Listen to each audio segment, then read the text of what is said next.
This program is rated PG. It contains themes and scenes which may not be suitable for very young audiences. Parental guidance is advised. Be advised that the views and opinions of the hosts and guests do not reflect those of the station.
Welcome to Usapang Bayan. Ako po si George Chua, kasama ang aking co-host na si Rich Marquez. Pag-uusapan po natin ang mahahalagang pangyayari at issue na kinahaharap ng ating bansa. Makakasama po natin sa gabing ito para pag-usapan ang tax reform program ng Duterte administration, Stratbase President Mr. Dindo Manhit. Welcome to the show, sir. Welcome, Dindo, and I'm so glad that you could make it with us tonight. Salamat sa pag-imbita sa inyong show. Siguro, Dindo, umpisahan natin. Sino ba si Dindo Manhit? Ano ba ho ang naging background nyo? At paliwanag na rin natin kung ano yung ginagawa ng Stratbase. I spent more than 2 decades as a faculty of the De La Salle University Political Science Department. And because of that, I am trained as a political analyst that uses data to distinguish myself from analysts or commentators that simply react on the news. No? And since 2004, I established a research consulting business that focuses on using research to advise both private sector and non-governmental sector NGOs or civil society groups in how to deal with government in terms of the regulations and legislature. Among the latest papers that I saw you write about, which caught my attention, was really about the tax reform program of the government, no? Which is sometimes called the TRAIN program. No? Can you tell us a little more about your position on that tax reform program? I was encouraged by that paper that I shared with you. I was encouraged by actually a leading daily in the Philippines. I said, why don't you comment on this so-called tax reform acceleration and inclusion, no? TRAIN bill, which is an interesting initiative by the Duterte government. It started early part in the inauguration of this government nearly a year ago, saying that may pangangailangan tayo to really unleash the economic potential of our population. But part of that is the idea of removing from them certain tax burdens by simplifying, by making things more fairer in terms of our tax program, because we end up with a big percentage of our population, the realities of our social classes, that some of these taxes, it's a burden to them. And in the end, the small take-home pay creates really, we would say, generational poverty. Nahirap sa buhay, dahil sa hirap sa buhay, it creates the next generation na mahirap pa rin dahil hindi nakapag-aral ng maayos, hindi nabibigyan ng magandang, you'd say, nutrition support ang bata. And because of that, I was really excited when this was one of the initiatives of the Duterte government. Actually, I have to agree with you on that, no? Primarily because the burden on the working class, no?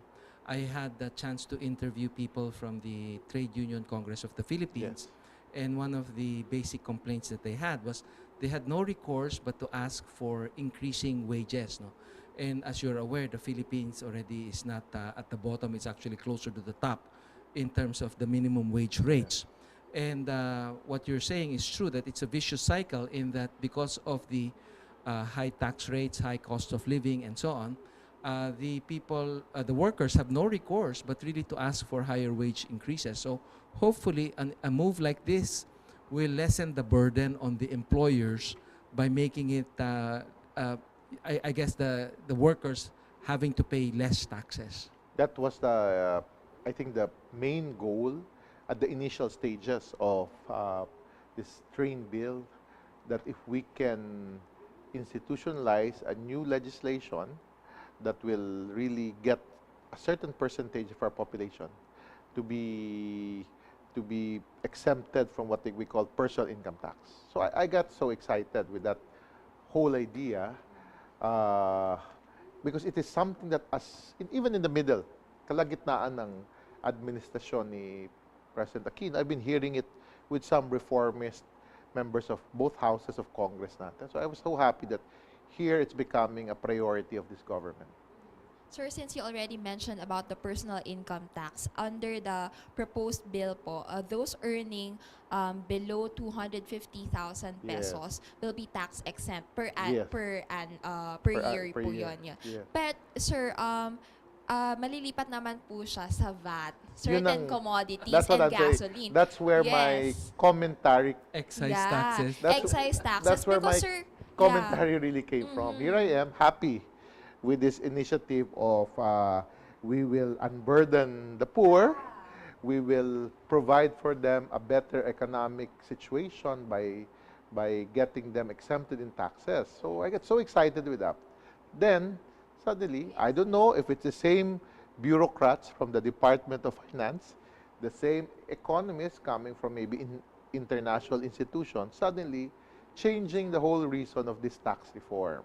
We call it tax reform for that purpose. Then imagine the 250,000 a year employee. What is his tax? Maybe 2,000, 3,000. So that could be 20,000 a month salary. So you remove those taxes so he can take home now maybe 16, 17,000 pesos. Then you put it on gasoline.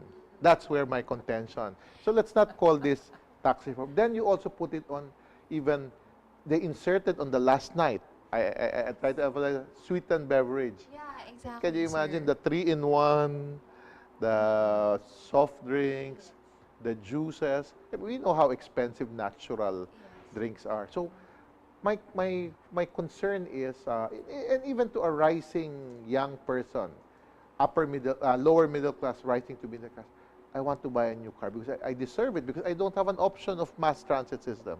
Now we even tax those things. So because of those things, I felt, let's not call this tax reform anymore. This is an initiative by government to tax us more.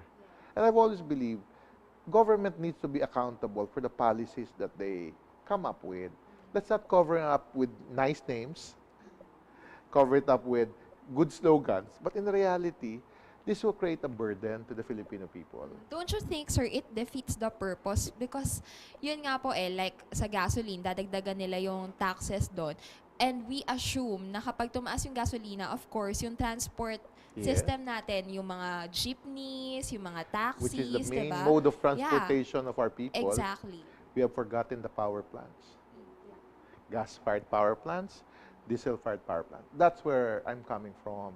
Now, you gave something on one hand, you took something on the other hand. The problem is, what we gave them is not as big as we thought they felt, because at the end of the day, when you balance it off, how can you really measure the effect on ordinary person who will now suffer from more expensive transportation, even a simple, you'd say, bonus on his part. I'll drink my favorite drink today.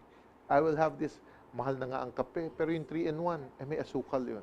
And you might even be killing one sector of our agricultural sector. No? Oh, that's correct.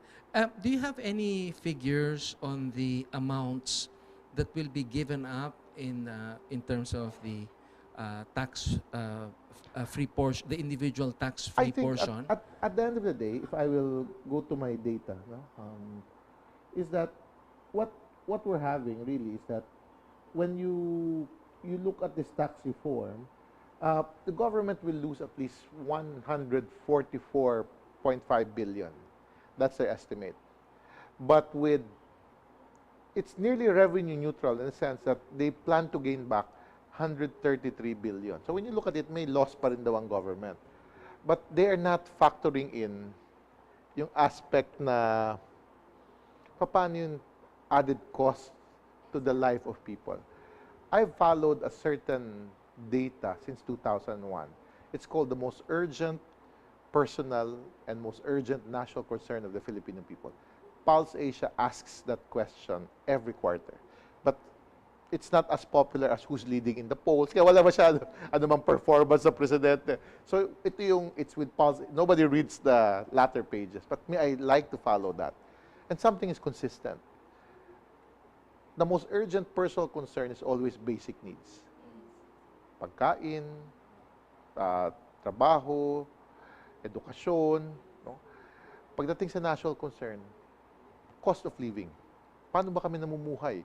Ano bang bilihin namin? Sabi nga is presyo ng bilihin.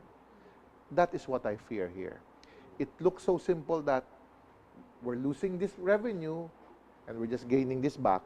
But ang effect talaga nun is, what is the effect to the day-to-day lives of our people who will suffer a more expensive life from a promise of reform, from a promise of a president who told them life will be better, things will change, but what they're getting is new taxes, indirect taxes, that puts them in the same position as a rich person who will pay for the same gasoline. Hindi ko maintindihan why economists would say, who are supporting this, but diesel, gasoline para sa mga middle class, and that's not true. Our public transportation system is diesel-based. Then you ask yourself, even a young BPO person doing good in life, I want to buy a car, suddenly it's more expensive now. So all those things makes you think really, where is the tax reform? I'm not against a specific program of government, but I think what we should look for is for government to be honest. You want to collect more taxes, be honest enough to tell us, so we will judge you when we start thinking of next election. Because that's what we are. These are legislators. We are, at the end of the day, that's the sad part. The Department of Finance might like this program, but it's really the legislators who has to be made accountable because we elected them to represent us. In the case of the DOF, I believe what they're saying is that taxes that they will impose will affect primarily the more well-off people. Do you agree with that or no? Sa akin kasi the moment you start touching on taxes that is for the general population, I call it indirect taxes. I'm not an economist, I'm not a tax expert, I'm simply a political analyst. And I always base it from what is politics at the end of the day. No, and in this political scenario that I'm looking at, the burden, people might feel, oh, I don't have taxes. Ang ganda pakinggan. But the other burden of paying other new indirect taxes, they even wanted initially to remove tax exemptions from senior citizens. Can you imagine how, it's coming from people who does not, who does not put a human face to these numbers. And that's what I fear. Okay, we need to have a station break at this point. Sa amin pong pagbabalik, makakasama pa rin natin si Stratbase President, Dr. Dindo Manhit. Please stay tuned.